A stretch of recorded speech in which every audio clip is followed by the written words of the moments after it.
Okay, well, let's try this one. I'm just trying to forward this ahead now. Okay, the horticulture major at the University of Saskatchewan has been increasing over the last number of years. We are now the 4th largest major in the BSA program and the 6th largest major in the College of Agriculture and Bioresources. Our students are interested in and they're excited by locally grown food, urban agriculture, excited by managing and protecting the urban environment, by urban landscaping, green roofs, urban pest management, greenhouse production, horticultural therapy, gardening with newcomers, and many, many other areas. All those areas fall under the jurisdiction of urban greening. And that is what's exciting our students right now and leading to this large number of students wanting to work in this area. Many of us in the college, several of us in the college, I should say, and there's a group of us, are trying to encourage the college to adopt this new renewed area of study or new area of study at the U of S in the College of Agriculture.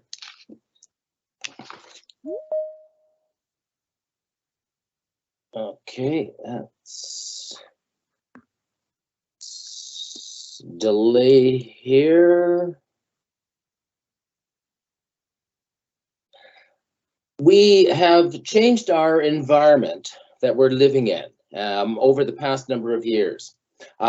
We've changed the environment and some people are not happy with it.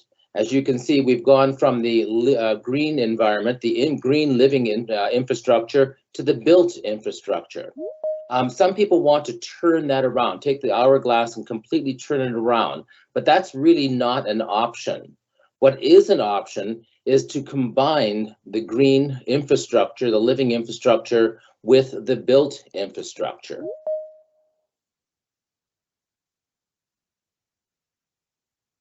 Okay. Welcome to New York City, where 62% of the almost 9 million people who live in the city live in an environment like this. Imagine waking up in the morning, looking out over your window at the beautiful skyline, having breakfast, go downstairs 32 floors to the ground level, walk 10 blocks to the office, which looks much like this. Look out the window of the office and see the same beautiful skyline. Do that all day long, back downstairs, back to your apartment to look out your windows at the beautiful skyline. It is not a pretty picture in the eyes of many people. Yeah, it's a little delay here. A student sent me this a few years ago, and basically his comment was a ray of hope. And as you can see in this beautiful skyline, there is a rooftop garden, a rooftop green roof in the background. That is the only sign of life when you look out these windows. And I think that's having a negative impact on people living in these cities. Worldwide, people are flocking to cities. The population of cities, the density of people in cities is increasing dramatically. 70 years ago, half of Canadians lived in a city. Now, today, more than ever, 4 out of 5 Canadians now live in a city. And that's 80%. That number is increasing every year. And as it increases, there's an increased demand for more built infrastructure, more places for housing, more places to work, the movement of people, the movement of food, et cetera, et cetera. All these are putting a strain on our communities. There is a cost to build out the urban sprawl, as you see down here as urban sprawl. But I will argue there's also a cost to build up the high density housing. It is a different cost altogether, I think, than the cost of building out. Mental health disorders, including depression and anxiety, are the primary cause of workplace disability in Canada in the year 2022. Never before have we had more people away from work, unable to work because of depression and anxiety. And the question is why? One has to think, is it the housing that we're living in? Is that having an impact, or the lack of greenery, is that having an impact? When people picture a city, what they tend to picture in their mind is the built infrastructure, the physical man-made components of the city, the housing, the streets, the parking, the power grid, et cetera, et cetera. But more and more, what we are looking at now when we see a city is the green infrastructure. And over the past 3 decades, all across North America, when we look at the green infrastructure, the natural living green infrastructure, we're seeing that it does have a very definite, very positive impact on our lives. It affects our urban climate, it affects our human health, it affects our social well-being and our food system. Finally, we are starting to pay attention to urban greening.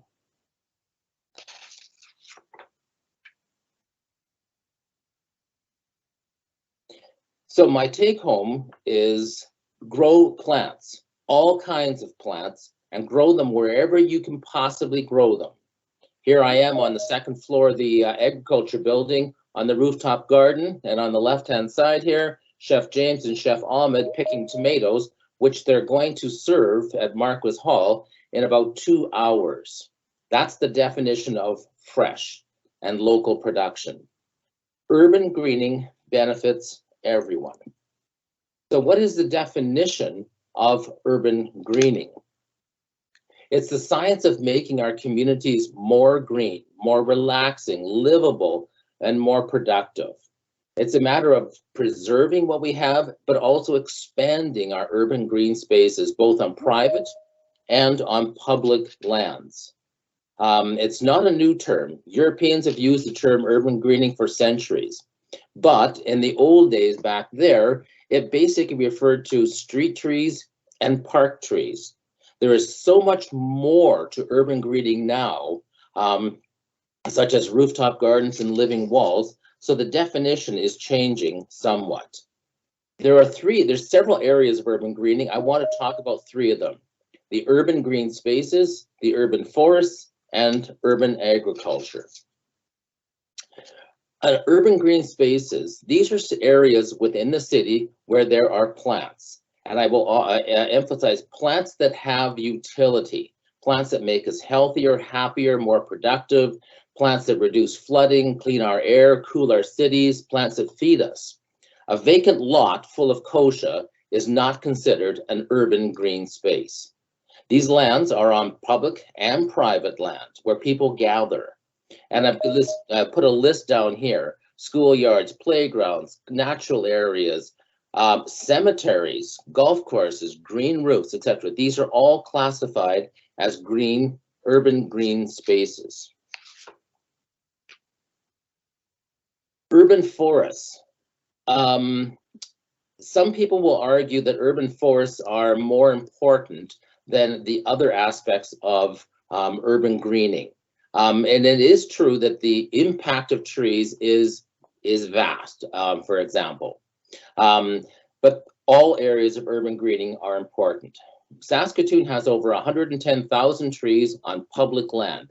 That's trees maintained by the sea itself.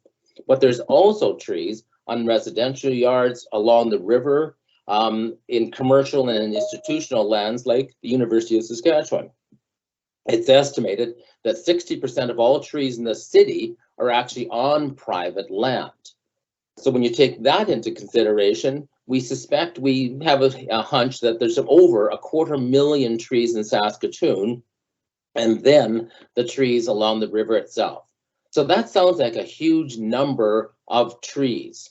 Problem is, it's only 10% of Saskatoon's physical area. Only 10% of our city has an urban tree canopy coverage. And that simply means where there's a plant growing and it casts a shade. That's the tree canopy coverage. 10% doesn't sound like an awful lot. There is a local initiative, Pathway to Sustainable Urban Forest, and they are looking at increasing that coverage to 20% coverage by the year 2060. That sounds like even a great thing, having 20%. Rest in mind, though, that the mean average for European cities is actually 30%. And it's not because we're not doing a good job, we're younger. European cities, for the most part, are hundreds more years older than us. On the right-hand side, the community of Bona Vista here in Saskatoon, that looks pretty green. And in essence, it is, because the trees there were often planted, many of these trees were planted 90 years ago or older. Versus on the bottom, Stonebridge. Can you see a tree there? Not really. Why? Because these trees were only planted less than 15, 20 years ago. So these trees are yet to develop, but 100 years from now, then yes, you will see this Stonebridge look more like this area itself.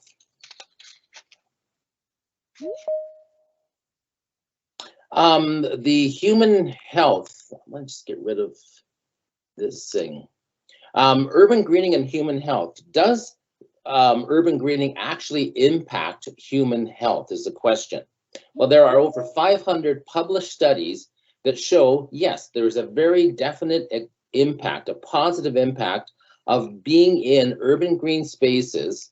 And as a result of that, lower rates of cancer, heart disease, improved attention deficit recovery, faster recovery from anxiety and depression, mitigation of PTSD, etc., etc. A number of human health issues can be solved or lessened because of exposure or just being in urban green spaces. So that is kind of the good news, and it's 500 published research studies. So there's a lot of information out there on that. Okay.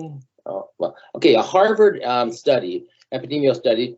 What they looked at, and this is a study with over 100,000 people involved. They looked at women and they looked at houses. Women living in houses within where there was an urban green space within a 250 meter radius of the home, and they compared that to women living in houses that did not have an urban green space within 250 meters of their home. And as I said, it's over 100,000 women involved. And what they found was a 12% lower rate of non-accidental mortality. They found fewer deaths due to cancer, to respiratory diseases, to kidney diseases. That is a huge, huge impact green spaces have on human health. A Texas study said that living in green space or being in green spaces lowers blood pressure, improves mood, hastens recovery from stress. So again, just being in green spaces itself does have an impact. Exposure to natural soundscapes. These stimulate all the senses as opposed to just one or two senses. Hearing the leaves blowing in the trees, hearing the sound of running water, hearing the sound of birds, seeing a variety of wildlife or other forms of diversity, all of these combined are very, very important in reducing stress. The American Heart Association produced the following YouTube video, and I want you to just listen to that one now.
Okay, if we were face to face, I would ask you to show a show of hands how many actually read the words, as opposed to just absorb themselves in the sight and the sound, and they relaxed as a result of seeing the flowing water, hearing the flowing water, seeing the lush greenery.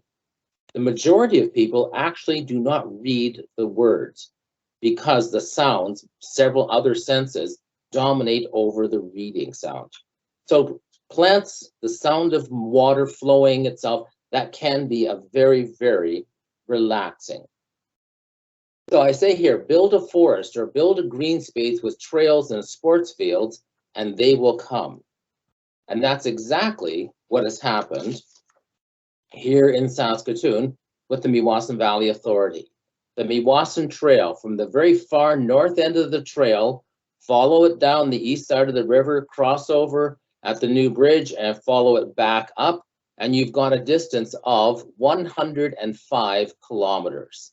That's a very large, very, very extensive trail, going through urban forests, going through urban green spaces. It's open 24 hours a day, all year long. And with that, with the development of this, we have this trail system. We have seen that people use the trails. We have 5 counters set up at various locations along the trail. So I asked the question to people at Gardenscape, you know, how popular, how many people actually use that trail system? The counters revealed that last year there were 2.3 million uses of the trail system for the entire year. People actually go out and walk the trail, hike the trail, run, bike the trail, just be in the urban greenery, be in that urban green spaces and forest area. So it stimulates, it's very, very healing and stimulating. Meewasin Valley Authority is one of the organizations that I volunteer with in my retirement. There are many, many important aspects of human health, but there's also one aspect I want to just draw attention to, and that is social cohesion. The urban green spaces, they encourage positive social interactions, and that enhances the health and well-being of the community. We have these trails. These trails are often connected to green spaces. These trails are connected to sporting fields, are connected to community gardens. So while the kids are involved in other things, the adults, the parents, are walking, the trails, they're enticed by the trails, they're walking the trails, and they're socializing with other parents in the neighborhood. That's what social cohesion is. Perfect example, Donna Birkmeyer Park on the east side of the city, where we have a lacrosse field, a soccer trail, a soccer field, we have a disc golf course, and we have the trails for running and walking. And on the opposite side of Hyde Park, we have the permanent wetland in the ecosystems and a very, very long walking trail. These are extremely popular, very, very, very much used by the community itself.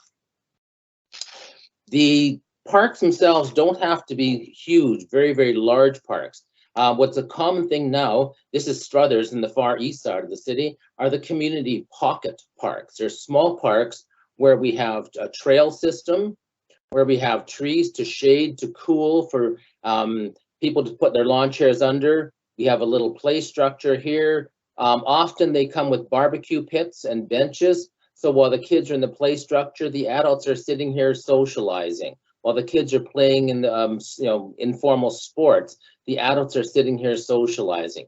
And it's the adults in the immediate neighborhood who most commonly, this is a street, so it's open to anybody to use, but it's most commonly in the immediate use itself. That is a perfect example of social cohesion. The health benefits of urban forests. Yes, trees are important. Yes, all green spaces are important, but the trees kind of dominate in many ways. Harvard Medical School said if you want to de-stress, if you want to reduce your stress, one effective way of doing that is visualization of tranquil scenes or green spaces. And they give that example. There's a Japanese practice of forest therapy called Shinrin Yoku. What it is, it's been used in Japan for centuries. It's the slowly walking through a forest. It's not picturing yourself walking through the forest, it's actual walking through the forest, not running. It's not a physical exercise, it's a mental exercise. Walking through the forest and absorbing that forest environment using all your senses. It recommends doing that 15 to 30 minutes a time, twice a week. And if you do that, it will greatly reduce your stress and anxiety levels. This practice is now being used worldwide and proven that it definitely does work. The two major challenges, concerns facing the world right now are climate change and food security. Climate change we have a more extreme heat, more extreme droughts and floods, a larger number of severe storms, increased forest fires, wildfires. Our food's negatively impacted. We're depleting the freshwater freshwater supply in the world because of the heat itself. Can urban greening help to mitigate climate change? And the answer to that is yes, it can. There's something called the heat island effect. The University of Saskatchewan did a study back in the 90s, and yes, heat island effect actually happens even in Saskatoon. What it says is that the cities themselves are about 5 degrees warmer than the rural areas outside the city. When you go outside the city, your majority of the area is covered by grass, fields, pastures, water bodies, trees, shrubs. All these things help to cool the environment. Cities, on the other hand, are created with concrete, bricks, steel, glass, pavement, asphalt, tar. All these things hold heat. Sidewalks, roads, parking lots, they all hold heat, and that costs money to reduce the cooling, to cool the air, the homes, to cool the businesses. We need to spend a lot more money on cooling costs. So where the heat island effect is because of the built environment itself. So how do you get rid of that heat island effect? Trees. One of them is transpirational cooling. As the trees absorb water from the soil and they release the water into the atmosphere. As they're releasing the water into the atmosphere, they're turning it into a gas, a vapor, rather than a solid, and they take energy from the air itself around the plants. So it's cooler around the trees than it is where there are no trees. Shade cooling is more important. It has a much more, a bigger impact. And what that is the leaves. The leaves physically shade the soil.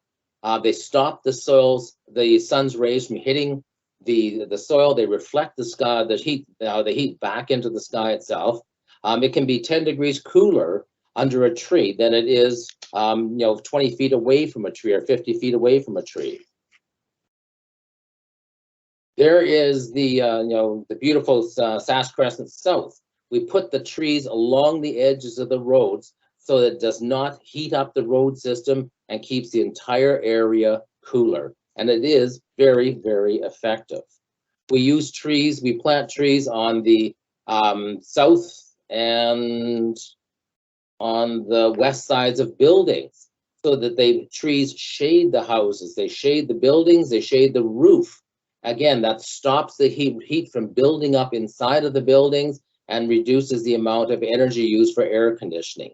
We use deciduous trees for this because they shade in the summertime, but in the wintertime, they will allow the sun to hit the roofs and warm up the roof system. Rooftop gardens or green roofs are very, very effective in shading the roof on the right-hand side, the agriculture building, more so on the left on the Vancouver Convention Center, green roof over here. Very effective in stopping the heat from getting into the building, reduces the amount of energy used to cool the building. With the green roof here, it also prevents the heat from escaping in the wintertime. These are insulated roofs. The heat cannot get out of the building in the wintertime, therefore reduces the amount of energy needed to heat the buildings in the wintertime.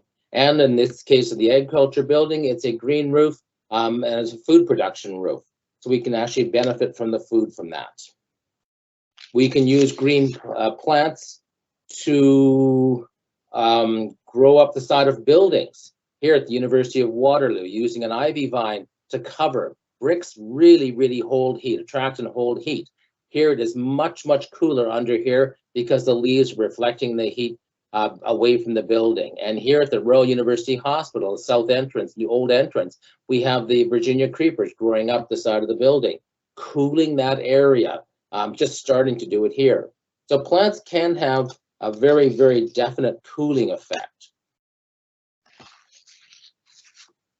Another form of mitigation is the blue infrastructure. Blue infrastructure means water, and it's part of the green infrastructure. We have established several retention ponds in the city. So if we have a heavy rain, if we have a heavy snow and a sudden melt, rather than the water going into the sewer system, overloading the sewer system and causing flooding, we have created the retention ponds. The water then transfers to the retention ponds where they can sit. Often these are temporary storage of water, but they can be permanent storages of water, such as this one in Sutherland, in Stonebridge. So here we have the retention. Here we have the retention ponds. Again, water with open water like this, as it is converted from liquid to gaseous, it takes energy out of the air, the air around the plants. So this whole area is cooler where you have this open water system. Urban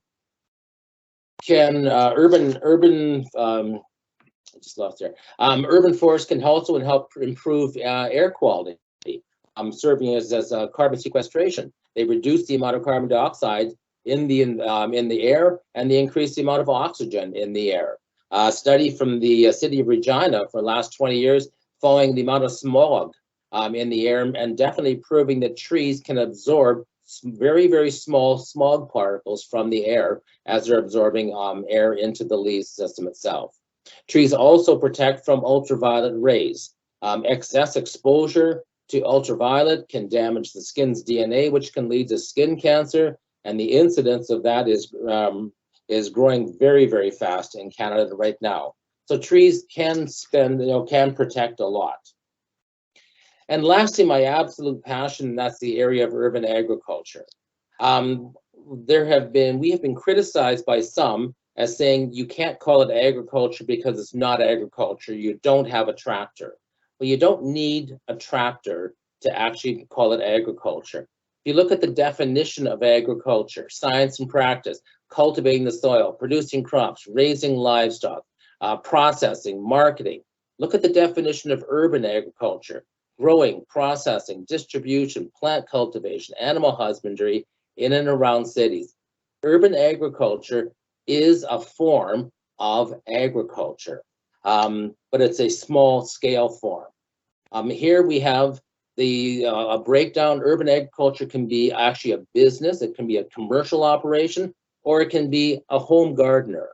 The commercial operations are the urban market gardeners and urban beekeepers. You're allowed to have, in the city of Saskatoon, you're allowed to have 2 beehives per yard.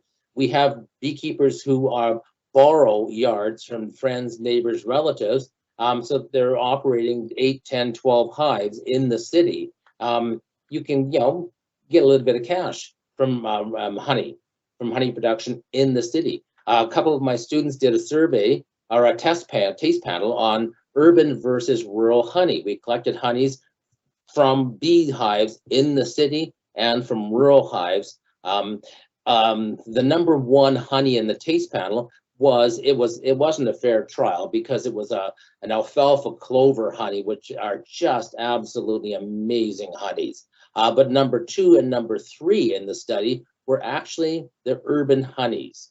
because of the variety of plants the bees are feeding from, that influences the taste of the honey, and those were the preferred honeys in number 2 and 3.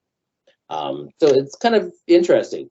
The non-business are the home gardeners themselves.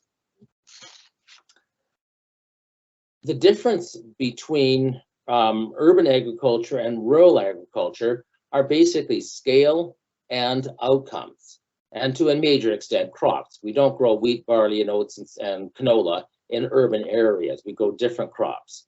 And scale, we are just a much smaller version of agriculture. Outcomes, I said. A recent study of prairie farmers asked, why do farmers farm? Why are you farming? And the number one response was land stewardship.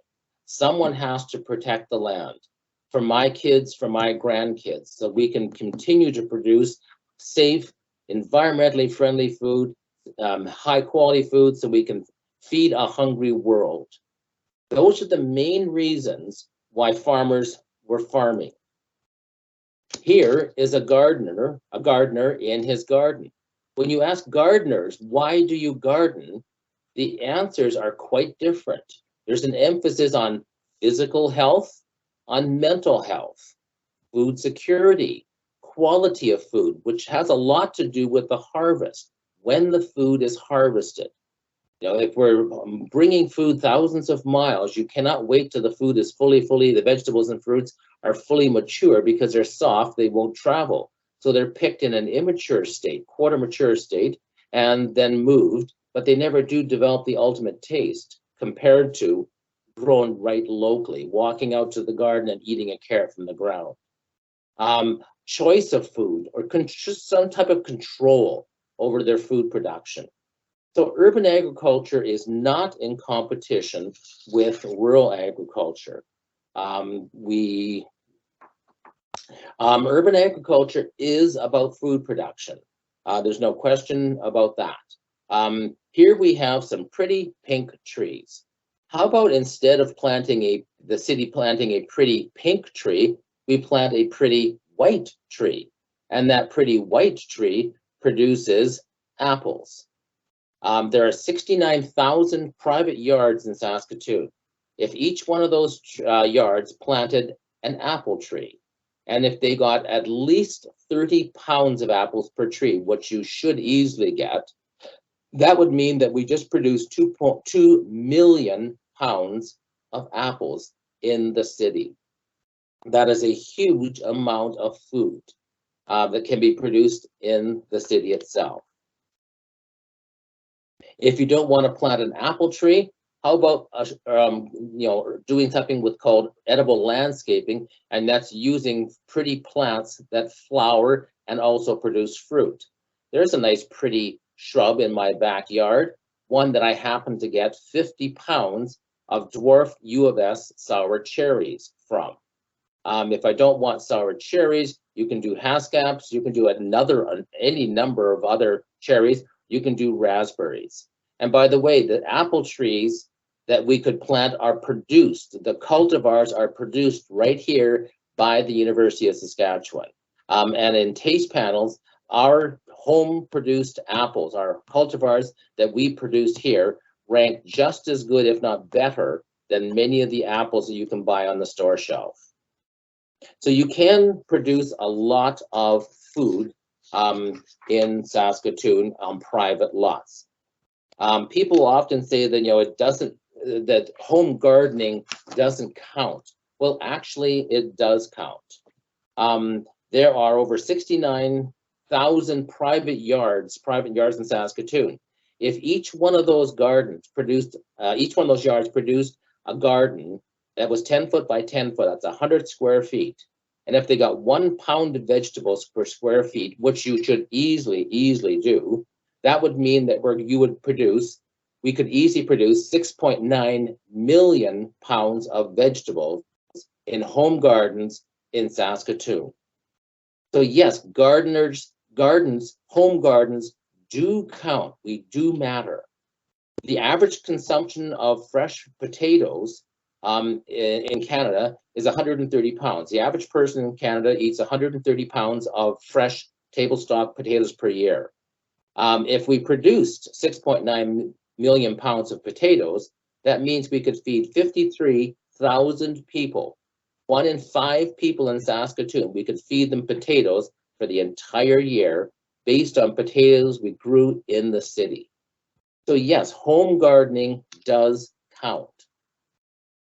So there's also something called urban market gardening, the commercials. Unless this person really likes lettuce, this is a commercial operation where they borrowed a backyard from someone who doesn't use it, and they grow lettuce. And this lettuce will be harvested and then sold at farmers markets, at restaurants, at a CSA, a community-supported agriculture project, or through institutions, schools, offices, nursing homes, for example. It's a great way to produce food in urban areas. This is one of our commercial market gardeners, Wally. Wally and his wife produced the book Spin Farming, S-P-I-N, Small Plot Intensive Farming. If you want to learn how to grow food on a very intensively, as you can see here, that is filling a backyard full of vegetables. If you want to learn how to grow food intensively, just go to the farmer's market or just do a search for Spin Farming. And Gail and Wally wrote 2 very easily read books and telling you how to grow food in urban areas itself. Okay, I want to also mention a little bit about community gardens. Community gardens are studied far more than home gardens because the impacts are much the same, but there are some other very specific impacts to community gardens. A community garden is an area of land, a parcel of land, where a group of people come together collectively to grow food for personal consumption and or donation. You do not sell produce from community gardens. This is for personal connections. We have almost 60 community gardens, and every year we add a few more gardens. The demand for these is huge, and it continues to increase every year. The benefits are many, and they're much, like I say, they're much the same as for home gardeners, and they're well published. There are hundreds of journal articles that talk about the benefits of community gardens. But one of the biggies is that they develop community. They bring people together, and that is, the social cohesion. The access to food is often limited in some areas of the city itself.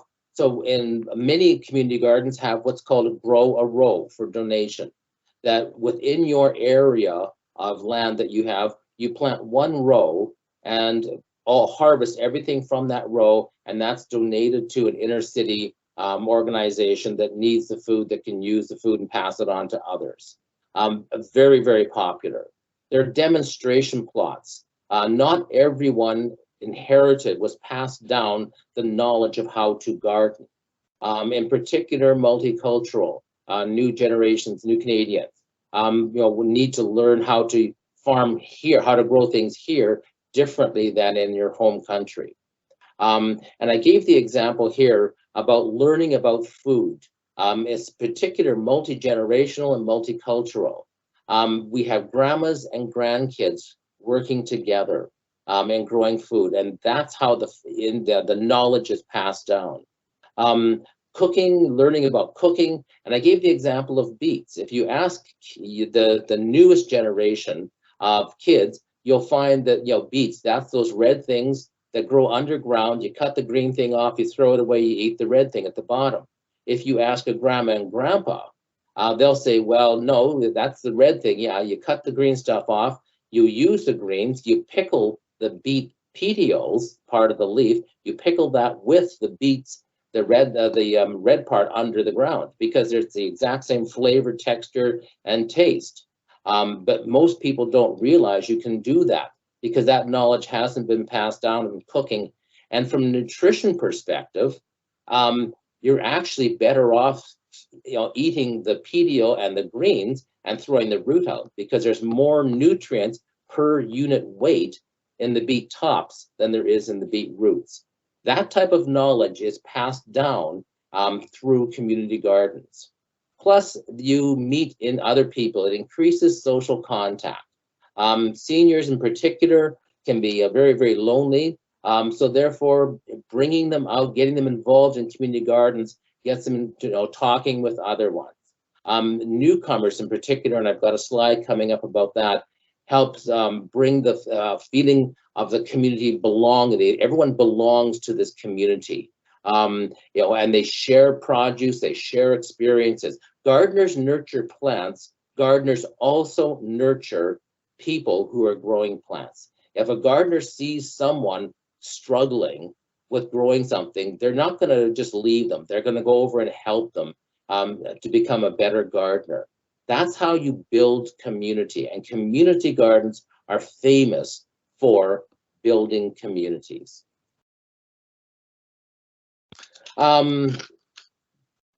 Yes, mental health. Again, it's proven that gardening reduces mental health, and other benefits as well.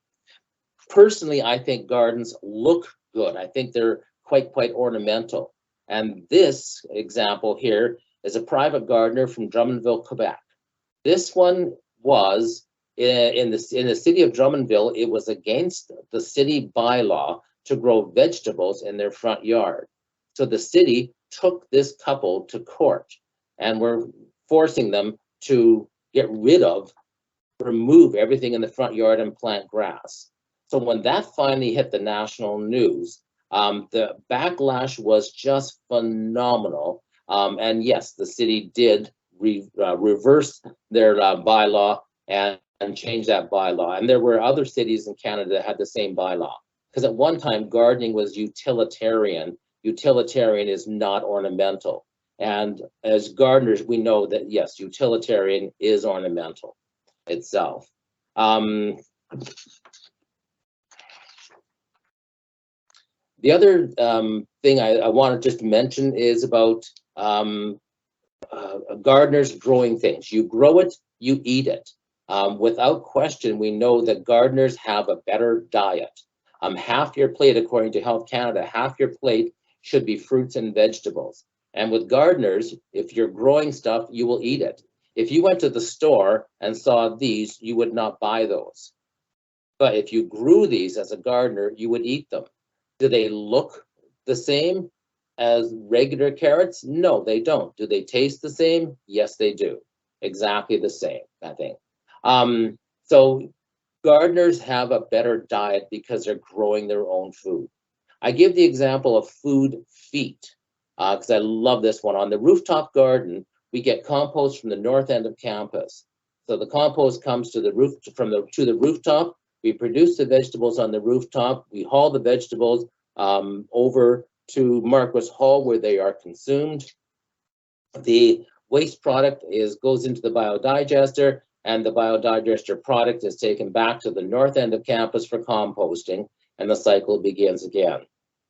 So from compost to production to consumption and back to compost is less than a mile.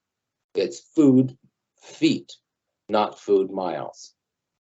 So urban greening gardening is plants with utility. It is urban greening. The multicultural, I volunteer with Open Doors Society, absolute amazing organization to work with. We know for a fact that gardening plays a major role in the lives of newcomers. And what we're trying to do is to make your new home here feel a little bit more like your former home.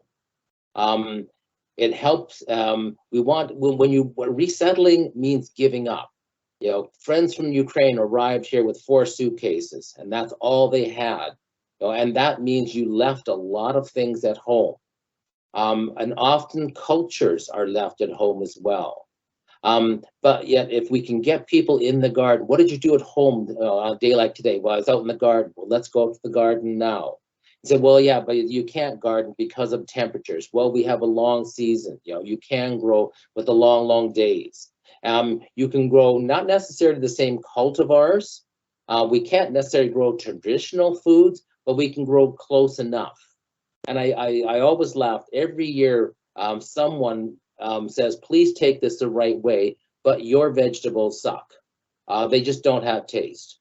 And that's why I said, well, that's why you need to have a garden, so that you control how they're produced, and that you can then, produce something that is to your taste. And yes, it does make a difference. And you see gardeners from other countries, you see them flourish when they're in the garden here. It's just such a reward. And it does have a huge, huge impact. There's something called special urban green spaces. And I just want to talk a little bit, just a couple examples. And the reason is because it does just absolutely proves that plants have an impact on our social being. A very, very much referenced journals article in the Journal of Science, 1984, was a Pennsylvania hospital where the rooms had windows that looked out over trees, over parks, and showed trees and showed green spaces, versus those that looked out, had no windows at all, or those that looked out and saw other buildings. And on average, if you had a room with looked out over a wall, over a green space, on average, the patients left the hospital 1 day sooner, had used significantly less pain medication, and fewer post-surgical complications, versus those that saw brick walls or other buildings, or no window at all. And there was a follow-up study to this one where they actually put pictures of landscapes on windows that were looking out over other buildings, or just on walls. And that, even just the picture of landscape, that had a beneficial impact, but not quite to the same extent.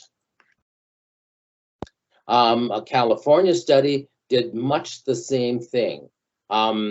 They had green spaces and urban forests, treed areas attached to the hospital, and they looked at the people who were in those working in those areas or recovering in those areas, and they found that they were far more relaxed, and that they had a faster recovery. Gardens where you can use all your senses help the recovery much, much faster. Hey, we can't do this in California. You can do a year round. Here, you can't do a year round. And somehow seeing snow blowing across the field, or seeing a thermometer and temperature of -40, so that just doesn't sound like it's going to help, stimulate you leaving the area, leaving the hospital faster. That's just not it.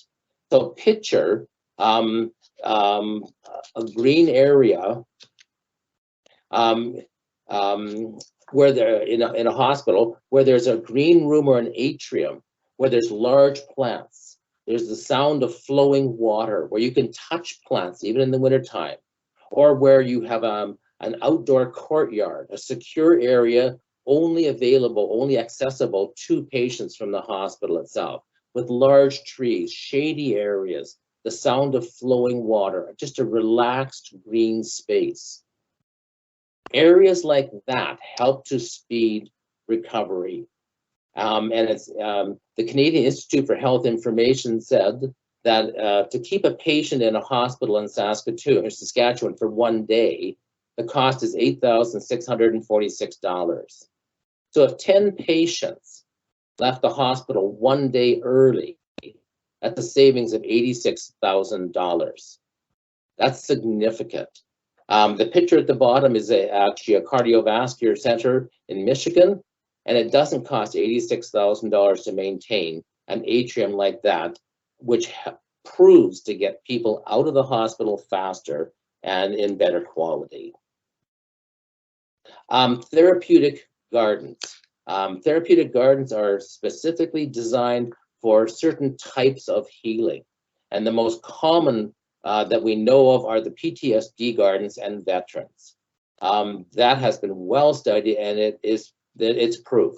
I'm involved in a drug and alcohol rehab recovery program where I work with young guys, and we garden. And they are all addiction recovery process. And it just is so rewarding to see these, to see them working with plants, and then the satisfaction of knowing that they did something. They grew these plants and produced food from these things that they grew. Hospices, take your mind off of why you're in a hospice and grow plants, inside or outside. Nursing homes, you've got time in your hand, grow plants. That's what they did 40, 50, 60 years, or 80, 90 years ago. Dementia units, same thing, burn units. All these are special healing gardens, and they all work.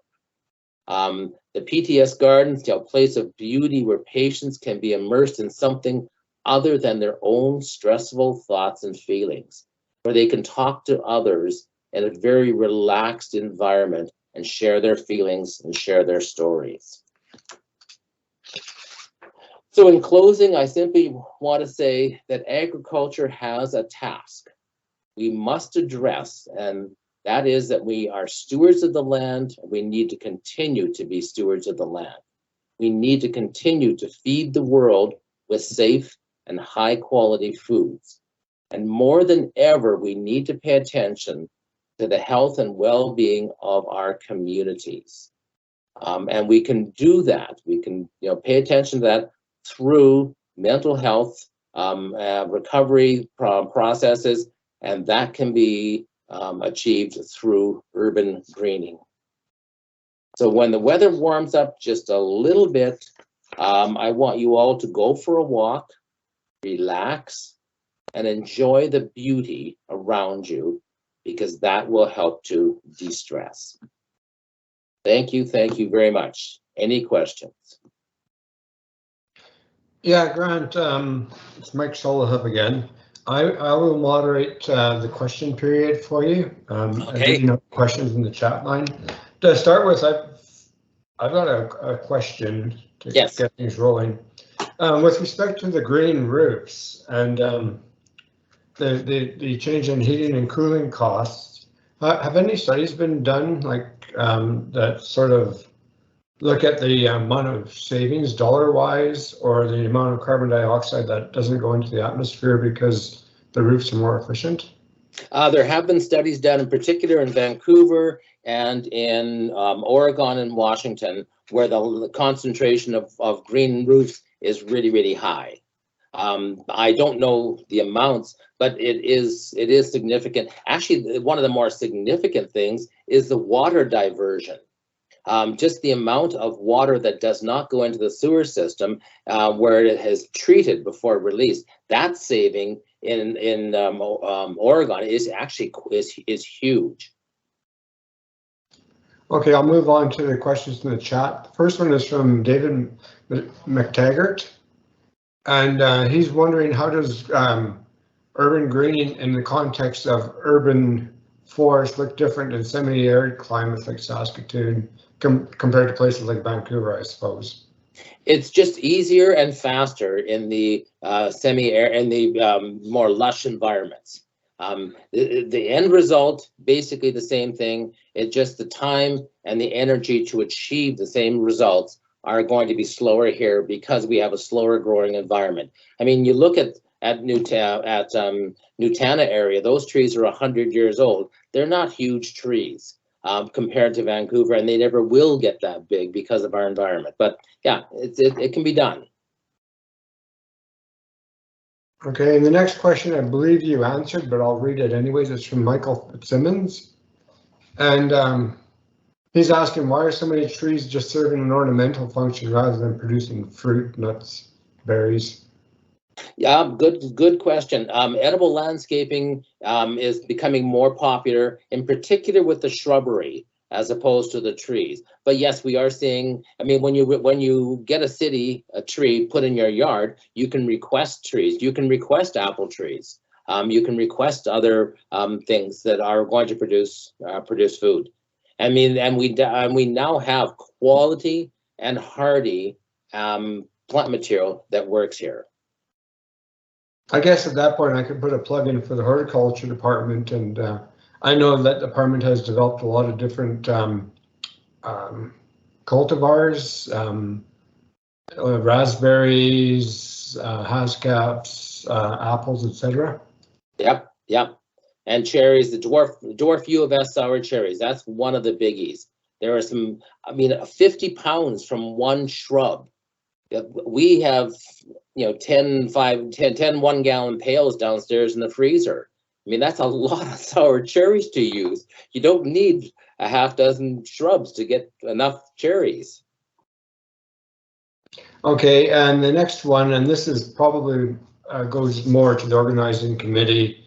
I'm basically wondering how we can get a recorded version of this meeting. So that goes out to, I guess, the organizing committee. And then Owen Tilley has a question. Do green spaces include natural grasslands, or is it just trees, shrubby landscapes that are of interest?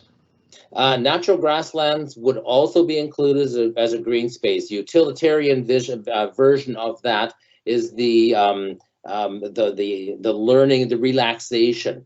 It can be extremely relaxing looking around and seeing basically nothing when you're in a city with the turmoil all around you, for example. So yes, urban green spaces like grasslands, definitely. Okay, moving on to the next question from Sierra Unic. And she's wondering, is there any research being conducted on seasonal differences in greenscapes, or any information on if or how these areas can benefit people in the winter, like as opposed to the summer? Wow, excellent question. I'm not aware of anything right now, but yeah, that would be a great research thesis right there. Okay, moving on, Ross McDonald just has a comment, and his comment is #grasslands for the win. Yes, yep. Okay. And then David McTaggart has another question. Where can we look for examples of green infrastructure that is accessible to people of lower socioeconomic levels? My thought is that housing closer to green spaces is often more expensive. The little pocket parks are they can be created anywhere. The cheapest is the Meewasin Trail, and that is within kind of walking distance of lower social ability. So yeah, even putting more plant material to incorporate more plant material into the existing infrastructure of neighborhoods would help. I mean, going down 20th Street, there's some old trees. Also, that's a big area. Taking one or two yards and just putting them full of trees or greenery, that would definitely have an impact. It doesn't have to be large areas. And I think Ross McDonald commented on that a little later down, and he said that it's a city planning issue, and maybe the city planners and councillors should probably consider a lot of these options moving forward and try and improve green spaces in the city. It's very much a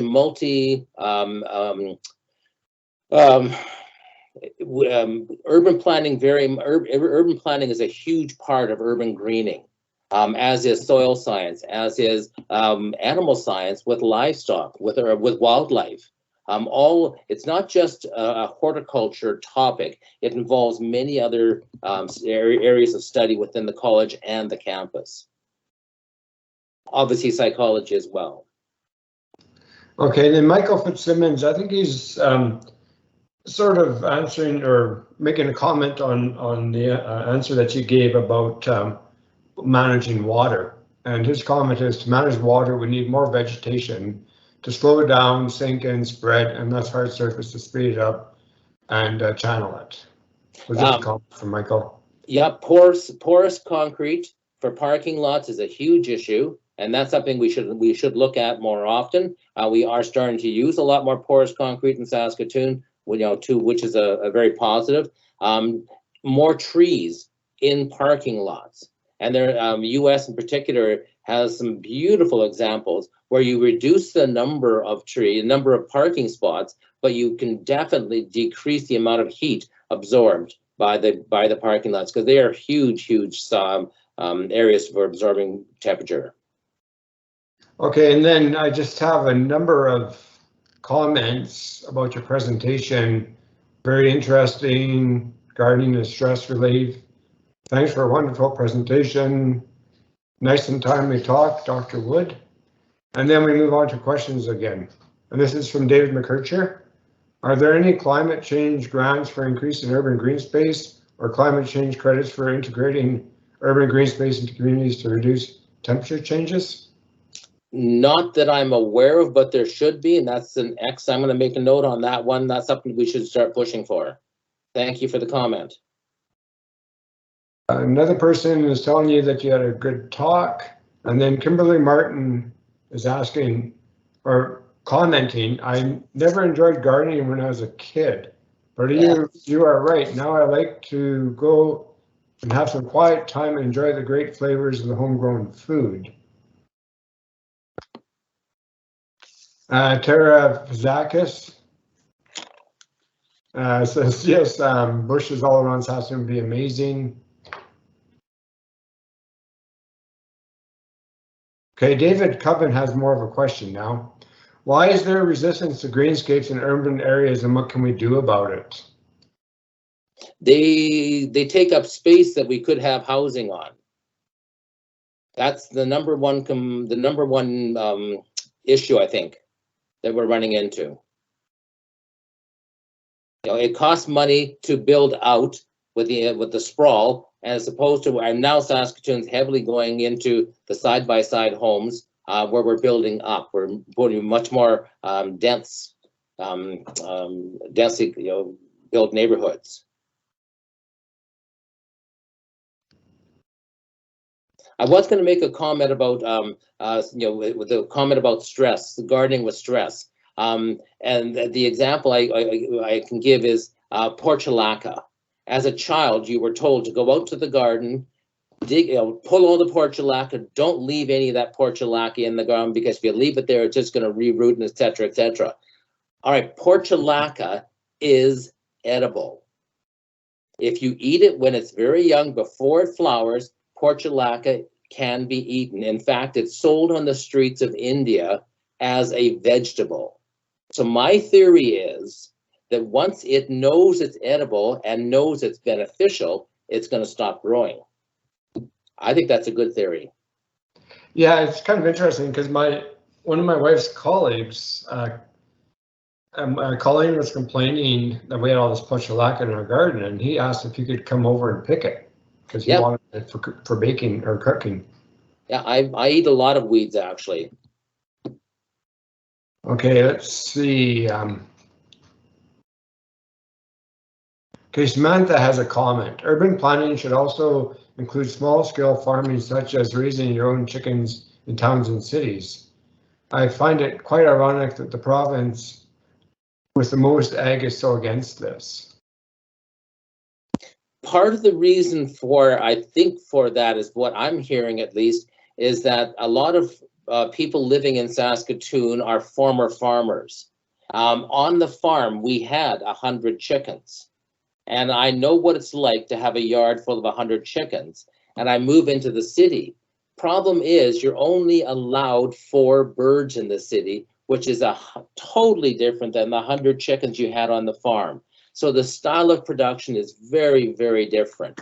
And yeah, it's not a problem having 4 birds. I mean, there are several in the city now anyways, but I fully agree. It would be nice to have, but then again, we also have to bring in SPCA, and also, just so that people know how to look after chickens, because it's not something that's inherent to everybody. And in Saskatoon, or in Victoria, the new urban chicken is the backyard bunny.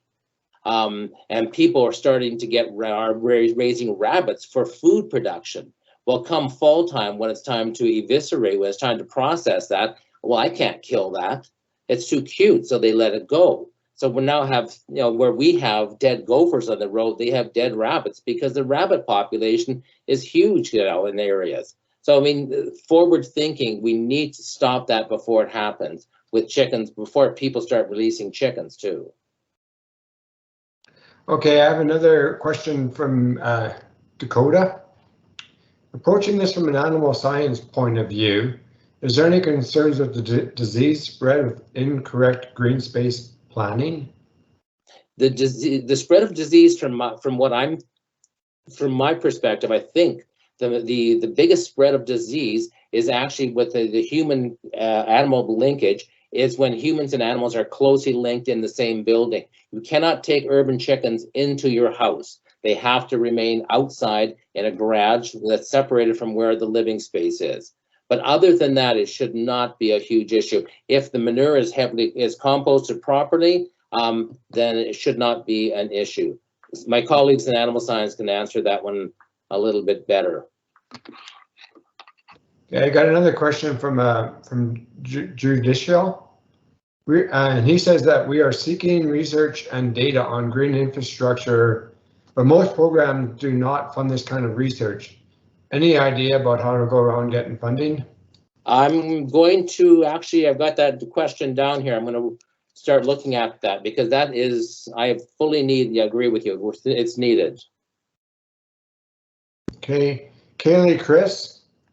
As someone who is renting in Saskatoon, one roadblock I see to private backyard gardens is landlord rules and yard use.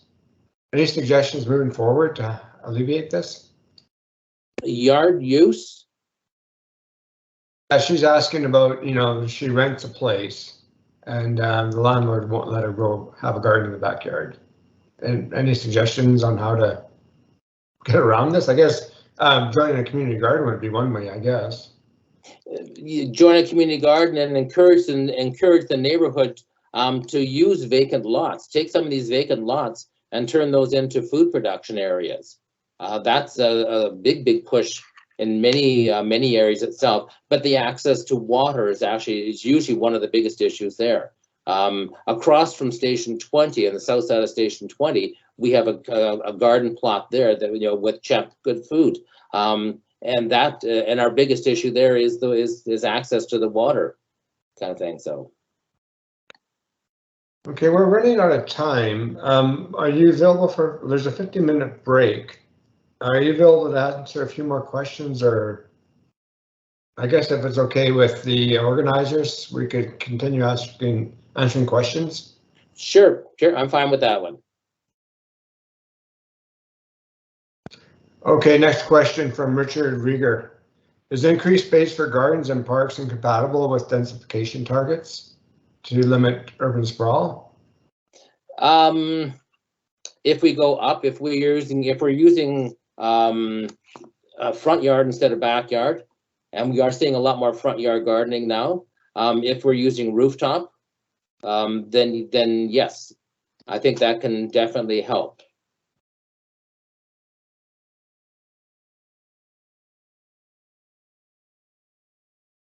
And Dakota Whiteman's just making a comment about backyard chickens, their popularity and biosecurity. I'll move on to Graham.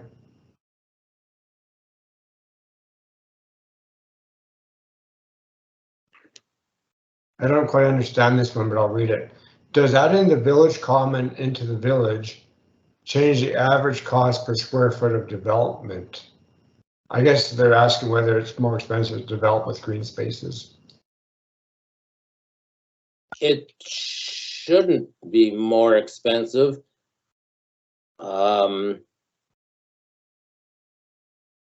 Yeah. Okay, I'll move on then. Kimberly Martin, and this is, I guess, a plug for your former department. She's wondering how she can get fruit trees from the U of S to add to her yard. Just to contact the department. We have a sale in the springtime in June, early June. And then just, yeah, a lot of the nurseries carry our cultivars now. Okay, and David McKercher is asking an interesting question, and he's asking about guerrilla gardening, where urban gardeners have found ways to sneak gardens into otherwise unused industrial areas underutilized lands, fringe areas, riverbanks, etc. He says that he's seen more of this in the U.S. Yes. What do you think of it in Saskatoon? Oh, I've threatened to do that several times, but I mean, there is guerrilla gardening in Saskatoon. We have areas in the west side that are not being utilized, and people have just moved in, dug up some of the grass, and they haul water to it, and they grow their own food on it. So we are seeing that. The city is actually quite good in the, you can do boulevard gardening now, which is allowed. You can do the area in front of the house. I forget the word, but yeah, we're actually pretty good on that one. Yeah, I've seen in my neighborhood some of the city boulevards that are people have taken over and have done some gardening on. And then Lindsay Folk in the comments section has put a link in for the plants out in the U of S.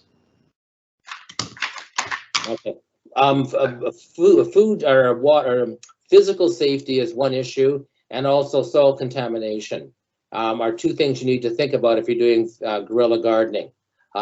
With the CHEP garden across the street from the CHEP office, we grow in containers because that was a contaminated site at one time, or was a potentially contaminated site. So rather than growing in the soil, we put the containers up and we grow in containers, and that works. That works great. The exact same containers as we use on the rooftops. I worked with Matt and Michelle last year with my company.